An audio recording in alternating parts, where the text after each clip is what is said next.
cabinet reshuffle is imminent.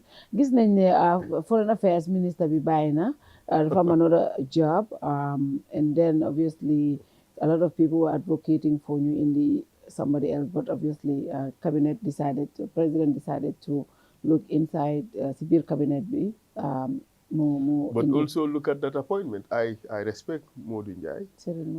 I like him a lot. Yeah, I like think him. he's a gentleman. He's a gentleman, yes. Also, I Very like him a respectful lot. I guy. don't know him well, but I know him, like very him. I think he's a respectful very guy. nice guy.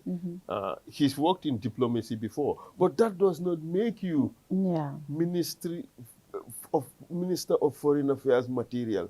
This is one of the most important and most sensitive places in government. I was happy him being Minister of Defense. Defense, yes. Parce que loolu la mun loolu la xam. Yes. So by moving him from defense, nga yóbbu ko Foreign Affairs, he is increasing the lack of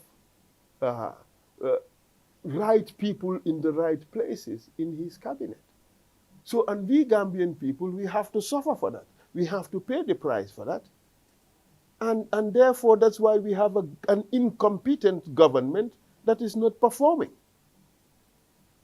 Yes. Look, man fi mu nekk soo ma joxee an engineering job, it does not matter how smart or intelligent I may be. Or educated you are. That's not your area. It's exactly. just not your area. It is just not my area. Yeah. Just imagine. Sila, I respect this guy. I love him. Yeah, Ibrahim. Yes. He's a really nice guy. He loves his country, I believe. But he's a journalist. Yeah. If you make him Minister of Infrastructure, I mean, it cannot work. But people will tell you though, so the ministers are just the political heads of departments. The technicians are the permanent secretaries. Bullshit. It's rubbish. It's rubbish. Okay.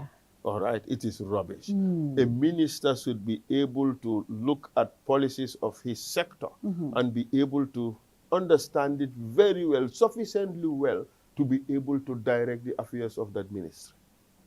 I believe certain ministries like agriculture. But let's pause a little bit. Let's look at our agriculture. Nothing is working. Agriculture. Nothing is working. Mune nañ ma arrest nañu arrest ma. xam nga these are people yoo xam ne gis nga dëkk soo ci nekkee kilifa danga koo mut. Kilifa danga koo mut. Du nit koo jël rek solal ko xaftaan rek o nga jox ko title rek mu doon kilifa.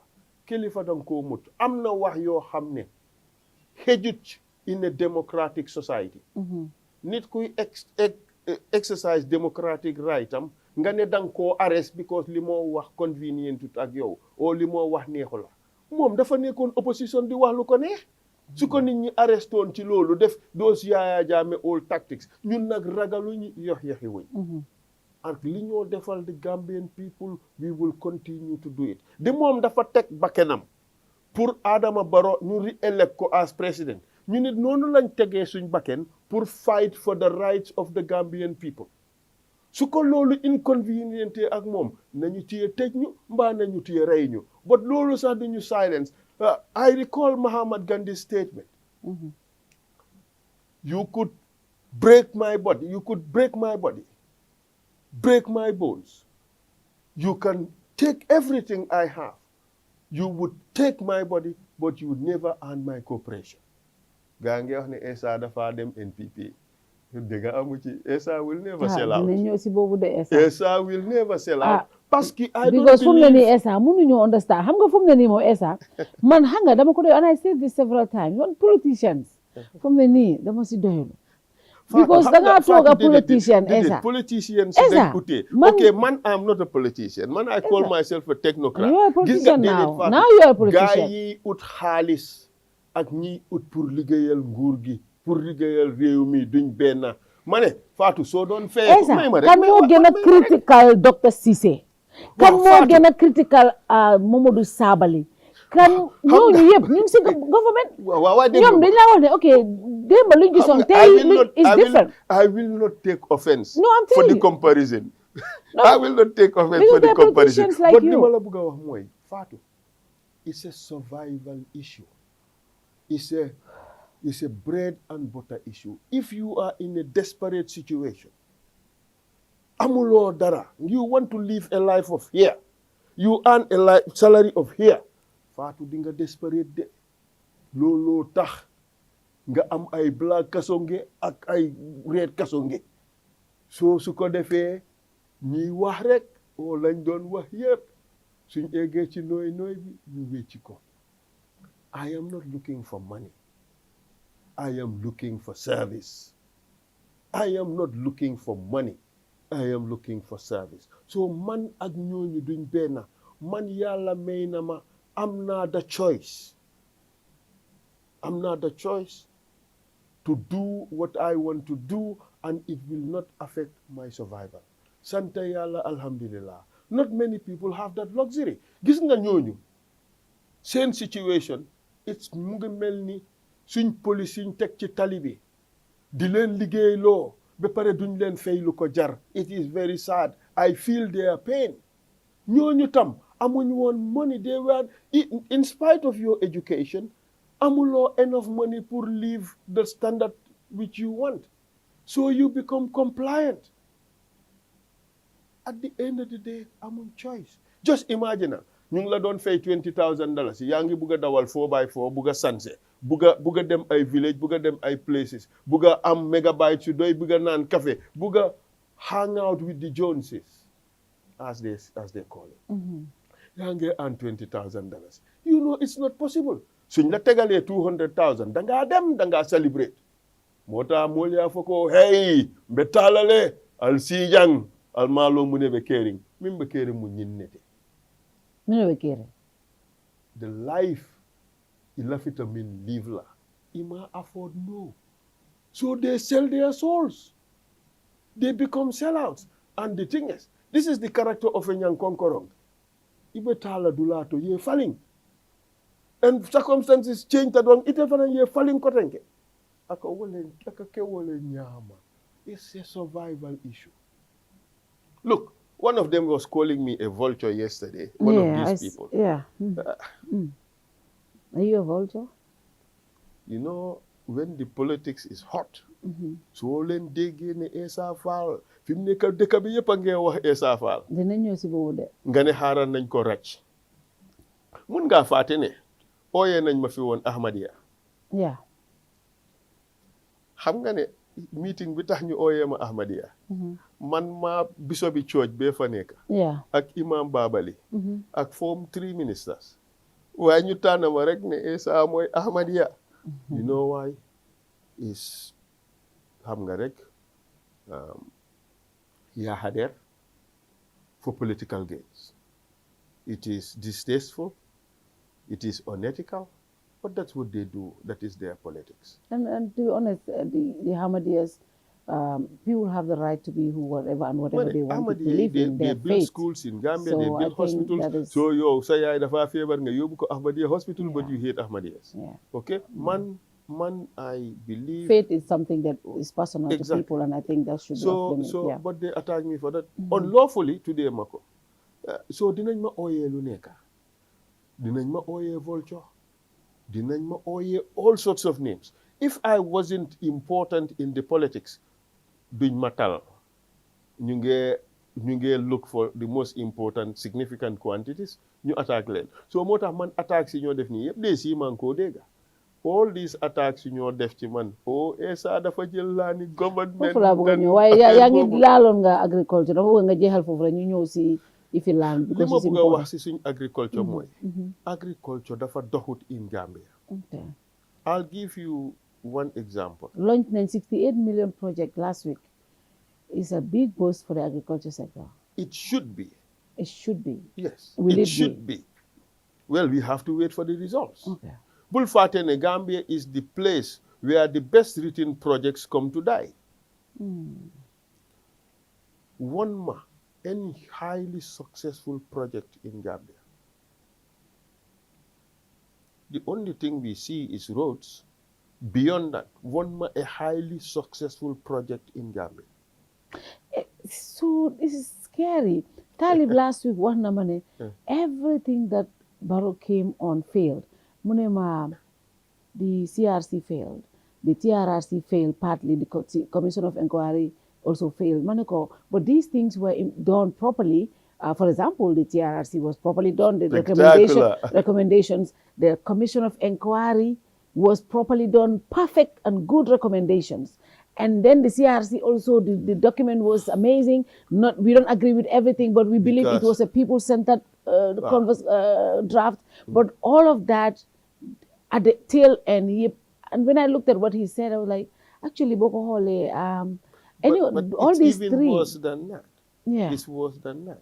Every project in Gambia has a problem. Hana, if you do not dig deep to know. Look at the small ruminants project. Hamga Gambia, amuñ citizen ni lay. So hariji adina ñoko ëpp foofu. Yeah. So we have a problem of sheep and livestock. Amon nañ fi a small ruminants project, $24 million. Na guy produce the results, hari guy jënda jox ko nit ñi yëpp a dee. Because at that hem, they don't have the knowledge, they don't have the ideas. Look at Senegal, they created the ladum. Yeah. Why can't we do it? Since more ruminants project, we're almost there. Understand? Settle last Tobaski, every year, we bring thousands of livestock from elsewhere for Tobaski, Gamo ak yooyu yëpp. Why can't we rear our livestock here? Remember, the ITC, ñun suñ first president we did well in livestock because loolu la xam. Yeah. He managed to bring the International Tripod Center in Gambia. He managed to boost the resistance of the Ndama cattle. Mu nekk a cattle of choice for Gambia. Since he left office, is there any development in Gambia's livestock? It plummeted. We used to export meat to Sierra Leone. No more. We used to export leather. No more. So lan moo ko waral is soo jëlee ñoo xam ne they are not the right people for the right positions, they cannot deliver. It's pure and simple. So our agriculture is failing and failing and failing. So demee jaaxali pàccaar sa yaram dafa daw. Just look at Ja Oil. Yeah. Ja Oil did wonderfully well. Yeah. In his rice family, yeah. Okay. He even managed to be able to return a $50 million loan. Yes, he did. So that shows Ja did not need that money. Yeah. The possibility was there for him to get it, and he got it, but he did not need it. When I spoke to him, when that kind of loan comes for the country, nobody took it. He thought, Nesuko Jelute, Dekabi, doing amati opportunity, but Dekabi sohluin this kind of facility. And I agree with him. And he took entirely. it, but then when people came after him, he returned it. Exactly. And he lost the collateral being for tech, almost $48 million. I agree with Ja completely. Because he thought wisely, he had foresight, he thought about the country, and he did it. But the fact of the matter is, he did not need it. But why can't Hana government hamuñ the status and financial portfolio of Ja? Of course, they tax him every year, so they would know it. Xam nañ ne kii soxlu ko. Why didn't government put together 50 farmers? ñu toppatoo leen, organize leen properly, and jox leen this $50 million loan. Ku ci nekk nga demal sa boppa. Government guide la, provider la expert agricultural advice, isil la experts, isil la equipment. Ni kon 50 ñooyu, ni Ja defee well ni in his rice field. Ni kon 50 yooyu, at least 10 or 20 dinañ def well. Why collateral bobu they could not provide it? Well, moo tax, and that is why it's important to have a government to cushion these people. Why couldn't government cushion these people? Because this was a unique opportunity. Monday, su fekkoon ne man my president, I will organize farmers into groups, ensure they are able to meet this criteria. But the risk there is this. The criteria for these kind of loans, the criteria for this specific 50 million, you have to pay $750,000. These farmers don't have that, number one. Wow. Number two, if government wants to do that, they don't even have the collateral for $50 million. But if government try to, let me say this, if government try to guarantee them, yange jail a bigger risk. If they are not able to pay for it, then it becomes the burden of the entire country. Yes, that is true. But the risks are low. You don't absolve the farmer of the responsibility. All right? You just help them, prepare them, and make sure you give the necessary cushion and to help to prepare them so that they won't fail. Look at me as an individual. I'm building a farm. I went to Netherlands. I went to Wageningen University, which is the best agriculture university in the world. I put down my project. They are now developing a project to help me do it in Gambia. So the government déggee nag dinañ ko jéem a block ñoom block rek. But if I can do that, because that's what you need. Agriculture passé na nga téye sa seeds ñaan ci yàlla ne yàlla am harvest bu baax rek nga sànni ko ci fiil bi ba pare nga dem tëdda nelaw nga expect ne di nga am a good yield. Waaw moo tax nag ba tey ñu ngi nekk subsistence agriculture when the whole world is commercial agriculture. Looloo tax Gambia mooy dëkk bi nga xam ne the farmers are poor and foo demee ci yeneen dëkk yi the farmers are the richest. It's the way we do it and we have to change. ñun APP Sobeya we are going to bring that change in Gambia and in Gambia's agriculture. Boo xam ne farming dañ cee def 4M's: man, money, machine, and mentality. The mentality goes with the education and the strength of character and the fortitude to work hard. Then nga indi money, when nga indi technology, that is the machines. Nga boole ko su ko defee nga mun a liggéey nga am a good agriculture. Soo demee Kenya and gis gaay yi li ñoo liggéey danga foog, but these are simple people. Very, very simple people. But the government is investing in the agriculture of the country. So ewo suba bengon most television stations ñu ngi jàngale agriculture because agriculture is knowledge. Let me give you one example. Fii soo fi béyee onions, your yield would not be more than 3-4 tons per hectare. In Netherlands, they give you 8 to 10 tons. What is the difference? The difference is knowledge and facilities. That is the machines. Why can't Gambia invest in those things? Look at Burkina Faso. They have just transformed their agriculture simply because they have brought these elements. They brought in machines. They get the Burkinabe people to agree to work, that is the men and the women. They put in the money to invest in it, and they have the machines as well. So defee loolu you transform things. Waaye ñun président Barrow lan la njëkk a def bi mu ñëwee dafa nangu tracteur Yaya Jammeh yi jox nit ñi mbaam. Look at that mentality. Nga nangu tractor pour nit ñi béy nga jox leen donkeys. It just shows the mindset. Understand with what he is doing. Just imagine that policy.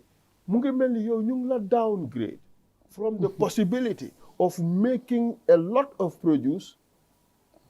You downgrade la to, koo xam ne rek basic existence nga mun a am. This is the kind of government we have.